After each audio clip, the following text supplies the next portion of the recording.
In today's lecture, we are going to learn how to decide stability of resonating structure.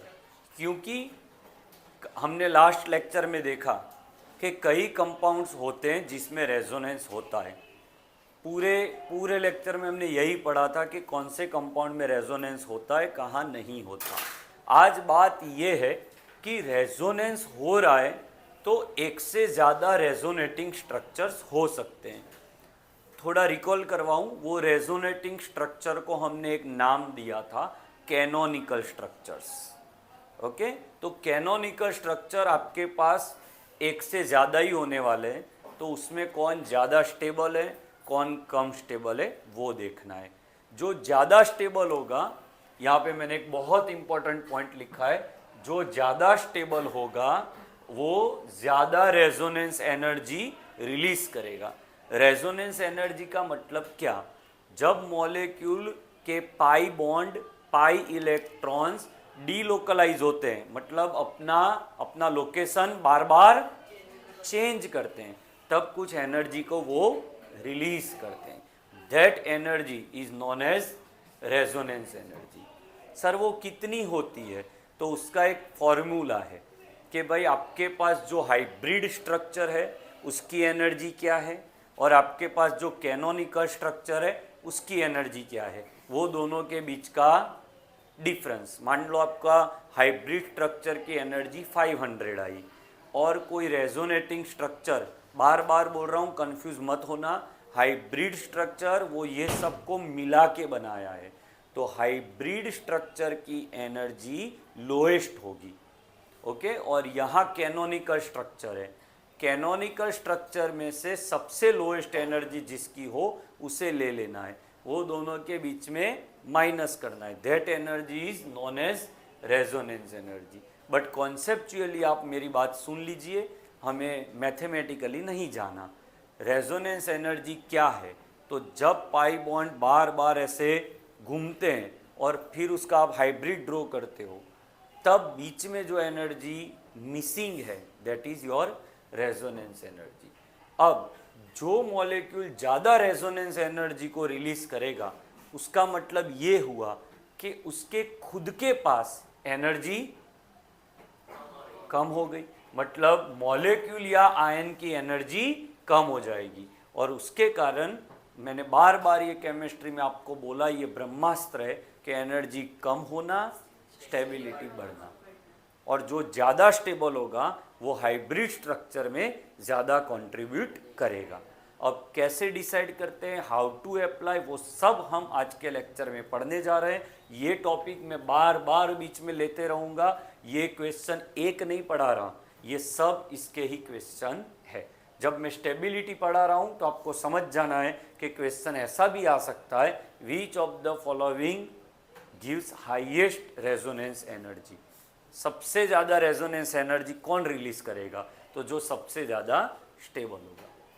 Okay, तो resonance energy जिसकी सबसे ज़्यादा, और उसमें नहीं जाना तो बेटर है, डायरेक्ट ये देख लो, जो ज़्यादा स्टेबल वो ज़्यादा contributing. Which of the following resonating structure will contribute more in its hybrid? तो उसका आंसर भी यही कॉन्सेप्ट से लाना है। अब कैसे ये क्वेश्चन को सॉल्व करना है?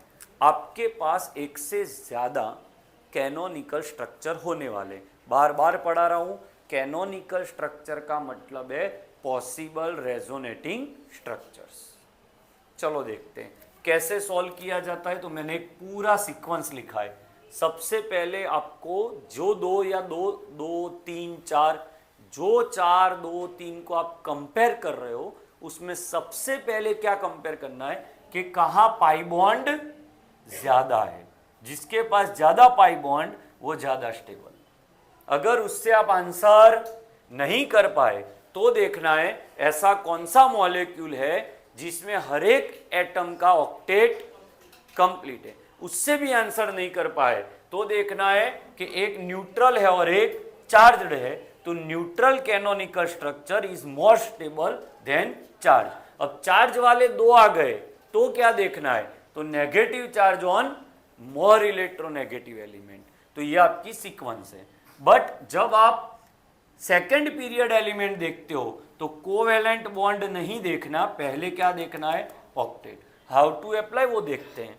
अब ये सब सीक्वेंस आपको याद नहीं हो रही, छोड़ दो, तो एक ट्रिक दे रहा हूं, ये प्रॉपर सीक्वेंस है, याद नहीं हो रही है, छोड़ दो, अब ट्रिक ले लो, बॉन्ड याद कर लो।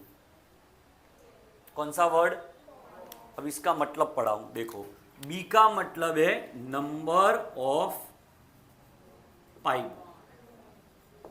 ये देख लो पहले, अगर उससे आंसर निकल गया तो ठीक है, नहीं तो ओ देख लो, ऑक्टेट, उससे नहीं निकला तो ओ देख लो, जीरो, जीरो का मतलब न्यूट्रल, समझे, ओ से दो चीज, ऑक्टेट और जीरो। देखो पहले पाई बॉन्ड देख लो, फिर ओ से दो चीज निकाली, ओ का ओ ऑक्टेट ले लिया, ओ को जीरो मान लो, जीरो मतलब जीरो चार्ज, जीरो चार्ज मतलब न्यूट्रल। इससे भी आंसर नहीं निकला तो N, N for negative charge on more electronegative element. उससे भी नहीं निकला आंसर तो डी, डी फॉर डिस्टेंस, के दो पॉजिटिव चार्ज या दो नेगेटिव चार्ज के बीच में डिस्टेंस अगर कम है तो आप समझ सकते हो कि स्टेबिलिटी कम है, क्योंकि दो लाइक चार्जेस नजदीक नहीं होने चाहिए, और अगर पॉजिटिव नेगेटिव में डिस्टेंस कम है तो स्टेबिलिटी ज्यादा। ये ट्रिक दे दिया मैंने। अभी भी अगर कुछ नहीं पता चला तो इट्स ओके, ये हो सकता है, क्योंकि एप्लीकेशन तो अभी हमने किया ही नहीं है। अब मैं आपको एप्लीकेशन करना पड़ा रहा हूँ, 100% आपको खत्म होते होते क्लियर हो जाएगा। मैंने 3 तरीके आपको बताए, बेस्ट तरीका ये है। चलो आ जाओ मेरे साथ। वो ये खत्म हो जाए, बाद में आपको सब कुछ आंसर कर रहा हूँ, है ना। आप पूरा देख लो एक बार। चलो ये दो आपके कैनोनिकल स्ट्रक्चर है। अब आपसे पूछा ये दोनों में ज़्यादा स्टेबल कौन, चेक करो 1 बाय 1, ट्रिक लगाओ, बॉन्ड बोलो, पहले इसके पाई बॉन्ड निकालो, 3, तो उससे आंसर नहीं निकला। ऑक्टेट, तो ये तो मॉलिक्यूल सेम है, तो वो ऑक्टेट तो सभी का कंप्लीट ही होगा। थर्ड, 0, तो सभी 0 है, कोई चार्ज नहीं है। अब चार्ज नहीं है तो इसमें जाने की जरूरत ही नहीं है, तो ये हर एक फैक्टर में सेम है, तो ये दोनों की स्टेबिलिटी, तो कंट्रीब्यूशन दोनों का 50-50 इन हाइब्रिड। समझे, इससे रेजोनेंस एनर्जी निकालो या इससे निकालो, दोनों की सेम आएगी। बोलो फर्स्ट कॉन्सेप्ट क्लियर, कैसे देखना है। ऐसे तो हम 5 क्वेश्चन कर रहे हैं, 100% क्लैरिटी मिल जाएगी। चलो सेकंड में आ जाओ। पहले क्या देखेंगे, पाई बॉन्ड देख लो। यहाँ पाई बॉन्ड 2, यहाँ पाई बॉन्ड 1, यहाँ पाई बॉन्ड 1, तो एक आंसर मिल गया, A is greater then B and C। Done. अब सेकंड चेक करो, ऑक्टेट 0, तो ऑक्टेट 0 में भी यही आगे। देखो ये कार्बन का ऑक्टेट कंप्लीट, 2 2 4, 2 3 4, समझे, 4 ऑक्टेट कंप्लीट। देखो यहाँ ऑक्टेट कंप्लीट नहीं है, 3 बॉन्ड है, देखो देखो 1 2 3, तो ये 6 है, यहाँ 6 है, तो यहाँ ऑक्टेट कंप्लीट नहीं है, मतलब ये 2 पीछे, तो A आगे B और C पीछे, तो यहाँ तक खत्म। खत्म। अब आपको क्या चेक करना है, N। सबसे पहले क्या चेक करिए, बॉन्ड, बॉन्ड में भी ये जीत रहा है, ऑक्टेट में भी यही जीत रहा है, न्यूट्रल में भी यही जीत रहा है। ऐसे तो पाई बॉन्ड में ही जीत गया है, फिर भी आगे के 2 मैंने बता दिए, तो कहाँ तक खत्म, 3। अब ये दोनों को लड़ाओ, पाई बॉन्ड सेम, न्यूट्रल दोनों नहीं है, ऑक्टेट किसी का कंप्लीट नहीं है, तो पहले 3 से आप आंसर इसका नहीं निकाल पाए। तो अब चौथे में जाइए, बताइए चौथे में क्या देखना है, नेगेटिव चार्ज कहाँ है। तो यहाँ नेगेटिव चार्ज आप देख सकते हो कार्बन पे, यहाँ नेगेटिव चार्ज आप देखो कार्बन पे। अरे फंस गए। डन है, यहां तक क्लियर हो। नहीं पता चला? पहले क्या देखा, उसमें ये जीत गया, अब ये दोनों pi bond same, done, please involve, done, doubt, दोनों में पाई बॉन्ड सेम, ऑक्टेट इसका भी कंप्लीट नहीं है, इसका भी कंप्लीट नहीं, अगर यहां कंप्लीट होता तुम इसको आगे ले जाता, ये पीछे, अब ये भी सेम, चार्ज तो दोनों चार्ज है, अब नेगेटिव चार्ज ऑन कार्बन, यहां भी नेगेटिव चार्ज ऑन कार्बन, वो भी गया, अब डिस्टेंस तो दो अपोजिट चार्ज नजदीक होने चाहिए, बट यहां भी दूर है, यहां भी, तो उसमें भी फेल, तो मीन्स आंसर मिल गया कि A is greater than but B is equals to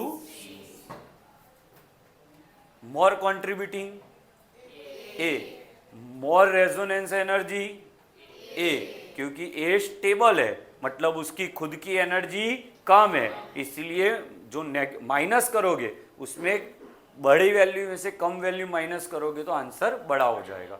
इतना डिटेल में ना जाना हो तो ये मेरी ट्रिक याद कर लो, जो ज़्यादा स्टेबल है वो ज़्यादा कॉन्ट्रीब्यूटिंग है और वो ज़्यादा रेजोनेंस एनर्जी में आंसर करेगा।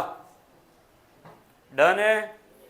चलो थर्ड क्वेश्चन, फर्स्ट पॉइंट बोलो, हेल्प करो, दो ए पाई बॉन्ड में ए जीत गया, अब बी और सी, यहां ऑक्टेट तो दोनों में देखो इनकम्प्लीट ही है, ओके, अब आपको देखना है, यहां आप देखो चार्ज, यहां भी ऑक्टेट इनकम्प्लीट है, यहां भी इनकम्प्लीट है, सिंपल है, ये देखो यहां 4 था ना, ये यहां चला गया तो इसका तो 6 है, ओके, अब चार्ज देखो तो यहां नेगेटिव चार्ज कहां है, ऑक्सीजन पे, और यहां नेगेटिव चार्ज, बोलो कौन सा वाला अच्छा, नेगेटिव चार्ज ऑन, तो ये अच्छा, तो उसकी स्टेबिलिटी ज्यादा, तो B is more stable than C. तो धीरे धीरे आपको मैं बॉन्ड से लेके आया चार्ज में सेम चार्ज वाले पढ़ा दिए, ये वाले, फिर अब क्या पढ़ाया, चार्ज अलग अलग पे है, एक पे कार्बन पे, एक पे ऑक्सीजन पे, बोलो डन है? पहले पाई बॉन्ड देखा, फिर चार्ज देखा, चार्ज में ऑक्टेट, वो तो सब देख लिया, अब उसको बार बार मत, पाई बॉन्ड देख लिया, ऑक्टेट देख लिया, न्यूट्रल देख लिया, वो तीनों एक साथ देख लिया, अब सीधे जाओ चार्ज पे, चार्ज नेगेटिव चार्ज देखना है, कहाँ है नेगेटिव चार्ज, जैसे ही देखा पता चल गया, यहाँ तो दोनों में सेम कार्बन पे था, यहाँ पे कार्बन ऑक्सीजन, ये बेटर क्योंकि मोर इलेक्ट्रोनेगेटिव है। अब ये देखो यहाँ पाई बॉन्ड एक, अब चेक कर लो ऑक्टेट, तो यहाँ देखो ऑक्टेट इनकम्प्लीट, यहाँ कंप्लीट, ये था, ये कार्बन का कंप्लीट हो गए 4 बॉन्ड, अब यहाँ देखो इसका कंप्लीट सही और इसका इनकम्प्लीट, समझे, और इसका भी कंप्लीट। अब आप देखो, समझे ना, यहां देखो ऑक्टेट कंप्लीट, इसका इनकम्प्लीट, इसका कंप्लीट, अब यहां देखो इसका कंप्लीट, इसका कंप्लीट, अब ये रेजोनेंस ड्रॉ कैसे हुआ, तो ये 4 बॉन्ड थे ना, ये यहां चला गया, इसके कारण यहां पे प्लस आया है इसके ऊपर। अब यहां पे प्लस कहाँ है, कार्बन पे, और यहां plus oxygen, which one is better, which one is better, carbon पे बेटर, क्यों, हाँ, plus on oxygen is not good, क्योंकि ऑक्सीजन तो इलेक्ट्रोनेगेटिव है, तो ये ज्यादा stable, A is greater than B, A is greater than B, done. चलो फिर से ऑक्टेट दोनों में इनकम्प्लीट था, बट यहां पे पॉजिटिव चार्ज, और एक तरीके से देख सकते हो, यहां ऑक्टेट कंप्लीट, यहां इनकम्प्लीट, तो ऑक्सीजन में ऑक्टेट पहले देखा जाता है, चार्ज नहीं, तो सीधा यहीं से आंसर मिल गया कि यहां ऑक्टेट कंप्लीट, यहां इनकम्प्लीट, तो कंप्लीट वाला आगे ले लो, मैंने यहां लिखा है, देखो ऑक्सीजन, नाइट्रोजन, फ्लोरीन में पहले पाई बॉन्ड नहीं देखना, पहले ऑक्टेट, तो ये ऑक्टेट यहाँ पे खत्म, यहां खत्म नहीं है। चलो लास्ट, चलो देख लो, पाई बॉन्ड एक, यहां नहीं है तो सीधा आंसर स्टेबल। ओके, लास्ट बार एक बार बता दीजिए क्या देखोगे? Pi bond. ऑक्सीजन हो तो ऑक्टेट पहले, ओके, देन पाई बॉन्ड। ऐसा बने कि यहाँ एक जगह 2 पाई बॉन्ड है बट वहाँ ऑक्सीजन का ऑक्टेट कंप्लीट नहीं है, और यहाँ एक पाई बॉन्ड है फिर भी ऑक्सीजन का ऑक्टेट कंप्लीट है, तो ये ज़्यादा स्टेबल। तो ओवरऑल लास्ट टाइम आपके लिए सबसे पहले पाई बॉन्ड, अगर ऑक्सीजन है तो पहले ऑक्टेट, पाई बॉन्ड के साथ ऑक्टेट देख लो, न्यूट्रल देख लो। ओके, मोस्टली पाई बॉन्ड जिसके ज़्यादा होंगे वो न्यूट्रल ही होगा मोस्टली, तो वो आगे चला गया। अब चार्ज वाले में क्या देखना है? चार्ज इलेक्ट्रोनेगेटिव पे हो। इससे आप कोई भी रेजोनेटिंग स्ट्रक्चर की स्टेबिलिटी निकाल सकते हो। जो रेजोनेटिंग स्ट्रक्चर ज़्यादा स्टेबल, वो कंट्रीब्यूटिंग भी ज़्यादा। Okay, done.